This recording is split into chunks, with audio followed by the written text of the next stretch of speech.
Hello, everyone. Good morning, good afternoon, good evening, and good day to everyone out there watching. Welcome to another conversation between Greg and MD, Mary Daphne. How are you doing today, Greg? I'm doing quite well, thank you. How about you? I'm doing well. I really like the topic today. Yeah? I like all of our topics, let's be honest, but this one is really interesting to me. Good. Then I'm excited for it. Do you want to know what it is? Yeah, tell me the topic. So it's about feeling like a fraud and imposter syndrome. We put out a video about imposter syndrome, and this is more of a conversation as to what that looks like for different people. And if you have any questions or comments, feel free to share that with us. And your own experiences as well with imposter syndrome, feeling like a fraud. The other name for it is imposterism. Yeah. So yeah, it's a tricky one because it's often something we feel and it's not true, but we feel that way, right? It's an example of when your mind's sort of playing a trick on you. And telling you you're not deserving of whatever it is you're up to. Yeah.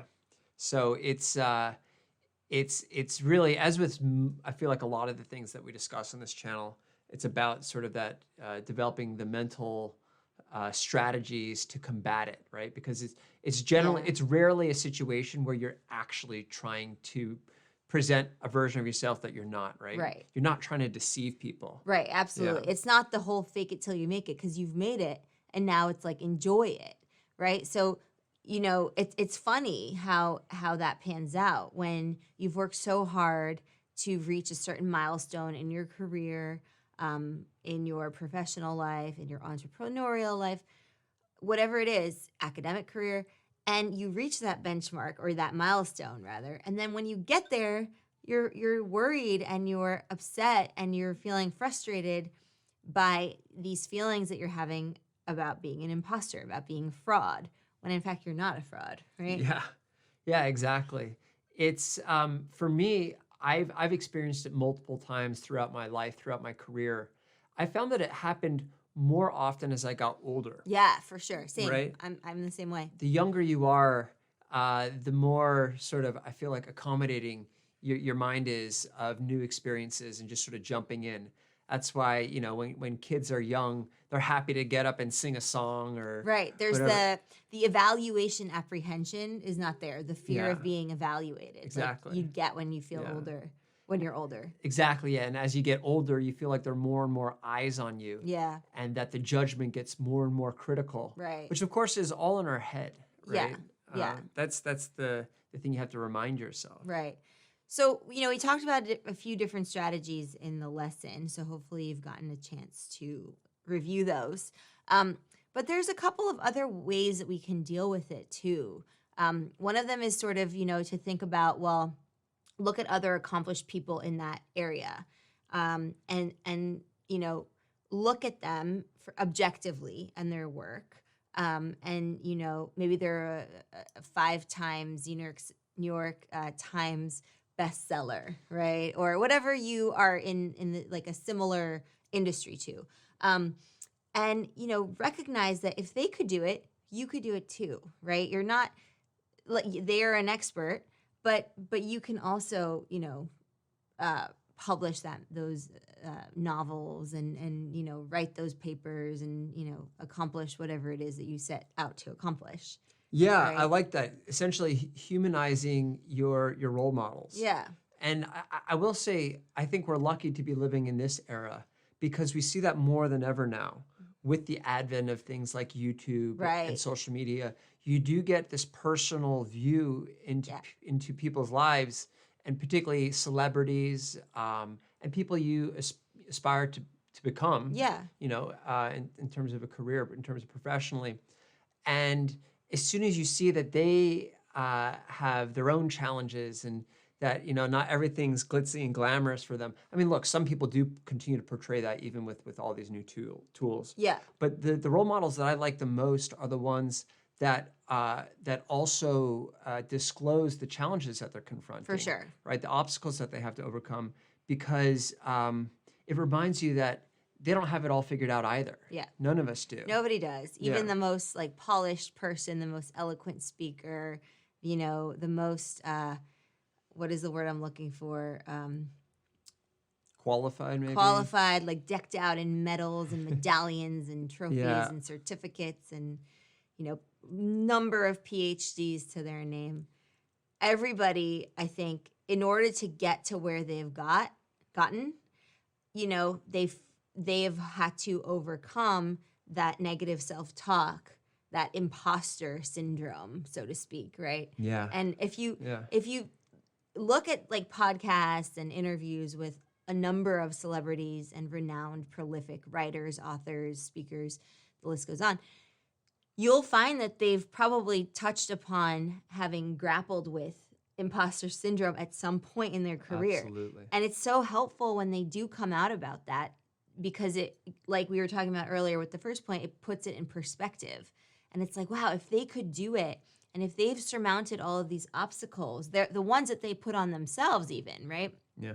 Then why not give it a shot myself? Yeah, I mean, there are very few Mozarts out there, right? Who at the age of 4 are composing virtuosos, operas, right? Yeah, it's amazing. That's a very unusual situation. Most of the people that you see who are successful had to work a really long time, and they had to start at the beginning, right? Yeah.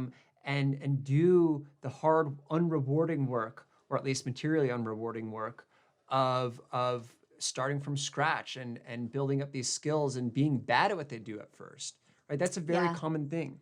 And it's a shame, because oftentimes people start to feel the imposter syndrome right around the time that they start to get a little bit of success, right?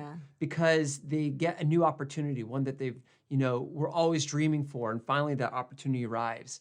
And as it nears, they're like, oof, you know what? I think I'm biting off too much, right? More than I can chew. And I don't think I'm up to this task. Look at that, the other people doing it. They're way ahead of me. And that can really, that can stop a lot of people from really taking things to the next level. Yeah, imagine how many missed opportunities there were just because you gave into that, imposter syndrome, that the voice inside your head saying you're a fraud or you're fraudulent or whatever. The other thing that is helpful, I've looked at some research that supports this. It's the idea that you get an expert to weigh in on your accomplishment thus far. So, for example, if you were enrolled, admitted into a very prestigious PhD program in a very important field or whatever. I mean, all fields are important, but let's say it's like prominent field or visible field. Right, like cutting edge technology or whatever. And you feel like an imposter, which is not uncommon to feel as a, doctoral student, PhD student. And so if one of your mentors or someone who is in that field, that's the important thing. It has to be an insider, so to speak. So somebody prominent in that field were to come to you and say, you deserve to be here. You're doing a great job. What is it that Yoda says? The force is with you. The force is strong with this one. Yes. Yes. If somebody says that to you. Obi-Wan says that too. Yeah. Yeah. He says it to Anakin? I'm actually, no, Obi-Wan. Yeah, Obi-Wan might have said it to Anakin, or they all say it to each other. I don't know. It's a common phrase. Yeah, love to geek out over Star Wars. Yeah. Anyway, so if you get someone, and it's not to say that you should fish for compliments, but you can really, what the research is showing and recommending is that you have a frank and open discussion with, let's say, your mentor or mentor figure, or even your dissertation advisor, and say, look, I'm having these feelings where I don't feel like I belong, I don't deserve this. And they probably won't tell you, no, you don't deserve this. If they do, that's a different, separate discussion, a different conversation. But I mean, look, they can give you, you're right. I like this one too, because this is a reality check. And you're going to get one of two answers. One is, this is really good, and I'm impressed, and keep doing what you're doing. But you might also get feedback that says, look, you're this is a good start, but you're not where you need to be if you want to get to where you're going. Yeah. Right? But one way or another, you're going to at least get an objective third-party opinion honest feedback. On you can know that with them, there's no sort of mental games going on in their head. Yeah. And so it's actually, in this case, I think the less familiar this person is with you, right, the better it can be. Right. Which is always why it can be worth paying for, a coach or someone to weigh in. Yeah. Because they don't have any baggage. They're not worried about sort of offending you or hurting your feelings. Yeah. They're going to tell it how it is. And that kind of feedback can be really important because oftentimes you're doing better than you think. And sometimes you have the opposite, which is you think you've got it totally under control and that it's, flawless, and it turns out not to be. Oh gosh, It's that's like another type of reality check. And I think that one hurts more, right? It's one thing to feel like an imposter and have someone say, well, of course you're not. Like, you belong here. Look at you. Look at, you're doing a great job. And then another thing to have like that Ehrlich Bachman moment. From Silicon Valley. Yeah. Where it's like, it's just complete denial of reality. It's called delusional. Yeah, delusional. Yeah. And so that's an interesting one. And then the other one is, and we talk about it a lot on this channel, because we cover topics that help us become, mentally strong, the mental fortitude to help us with our social connections and enriching them. And so, of course, this will fall under this category of reframing the emotions and like realizing that the emotions can really carry on into sort of seep into our physiological state. Right. Right. And this happens with public speaking and anytime we have to like perform, right? And so just like reframing those thoughts and those thought patterns to really sort of understand what's going on and why you might be feeling this like fake, feeling like an imposter.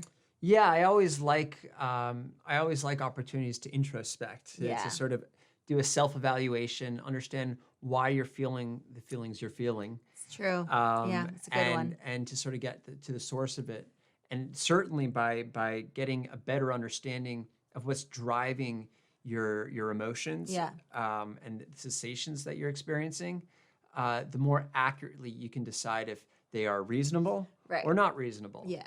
Because so often they're not reasonable. So often they're, what you're feeling has something to do that is unrelated with your ability to perform or to your competency with something. Yeah. And instead, it might be because there's something else in your personal life that's not going right. Right. Or maybe you're struggling with another separate problem in your work. That's sort of bleeding over into this part. Yeah. So understanding what's driving those feelings of doubt, right? Getting to the core of that is a really powerful. Or it could have just been, 10 years ago, someone said, "Oh, you'll never be good at this. You'll never be an actor. You'll never be a writer," and that sort of just sits in your head. It can be any of these things, and to the extent that you can sort of pinpoint the source of that doubt, it rarely has to do with your ability to actually accomplish what you want to do. It has much more to do with something external that's creating this false sense of being a fraud. Yeah, I totally agree with that. And I think the final thing that I'll say on this is that, you have to think about, well, how badly do you want this, right? How badly do you want that doctoral or the doctorate degree? How badly do you want that promotion? Right? Are you going to just give up and let your inner demons convince you to quit or to, perform poorly and to give into that idea that you're an imposter? Or are you going to fight it and you're going to say, look, I deserve to be here. I'm going to work hard. I'm going to prioritize this. I'm going to bring my A game. Yeah. Yeah. Right? Like just making how much does it matter to you? Yeah. Do you want it? Right. And I feel like that's sometimes you don't. Right. And then that's self-sabotage, right? And then that's okay. But then recognize that and then don't spend the next 20 years in that position, in that whatever. Yeah, that's a miserable situation. Yeah. Yeah. Yeah. Where it's like you want something, but you don't actually. And then of course you're not going to do your best at that. Right. Like you said. If your heart's not in it, right, it's hard to convince our mind to want to do it too. Yeah. So, a lot to be said here, and I think we'll revisit this at another point. We'll find another way to bring it to light. And I'd love to hear what you have to say on this topic. What are some times where you felt like or are you currently feeling this way, where you're sort of faced with these inner demons of yourself telling yourself that you're an imposter? That you can't do it. Yeah. So we've all been there, and if you haven't, well, you'll have some strategies now then to prepare you if that time were to come. Yeah, that's great. Yeah. All right. Well, thanks for joining us. We always enjoy these conversations. Yes. And yeah, we look forward to catching you in the next one. That's right. Happy exploring, everybody.